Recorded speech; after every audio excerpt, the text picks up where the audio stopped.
I collect justifications for swords to be in science fiction. And honestly, the whole we would use swords on spacecrafts in order to not have explosive decompression because these things put holes in things, that doesn't really hold water. There have been spacecraft with holes in them, and the only reason that we knew about those holes was because the oxygen levels were slightly lower than they were expected to be over a course of a couple days. Unless there's like faster than light travel shenanigans, a couple holes in your spaceship are gonna be fine. At least assuming that you don't land on a planet with atmosphere, but they can still be things that you repair in space. Now you could say you don't want to hit any of the vital parts on a ship, like if you shoot the life support, that's gonna suck. However, that's completely negated by the fact that your enemies probably aren't gonna care.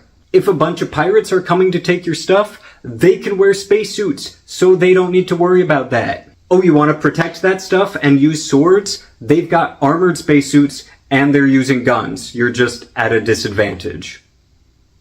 And completely negated. That said, blades would be pretty solid for a zero-gravity martial art. You're not going to be able to put a lot of energy in a swing or even a punch. You're probably going to be in grappling distance with somebody. So a relatively short blade thrust into them, that would be pretty good. Now we'd also probably see stun guns and tasers used in those sorts of martial arts too, and long knives. So it would still be relatively smart for somebody to carry a sword in space, but not for the explosive decompression reasons. Another justification for swords in science fiction is some sort of energy shield that blocks bullets, but the slow blade can penetrate the shield.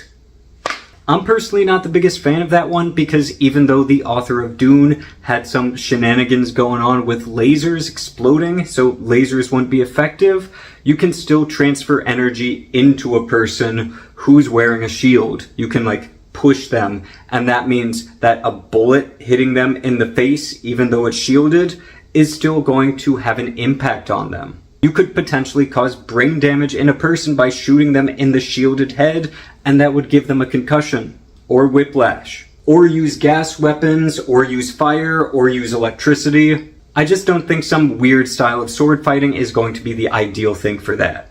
A justification that would work is swords are relatively simple objects compared to these, so you could space 3D print something like this pretty darn easily. So either you could give a lot of people weapons in a short period of time, or it'd be cool if you could like 3D print them like a Mass Effect Omni scanner or whatever as fast as it would take to draw them. That'd be pretty cool. A justification for swords in sci-fi that a lot of people do is like some honor-based society uses swords. I mean, I think that that's kind of boring. They could still carry them as secondary or tertiary weapons. However, their main ones are still going to be the most effective weapons on the battlefield.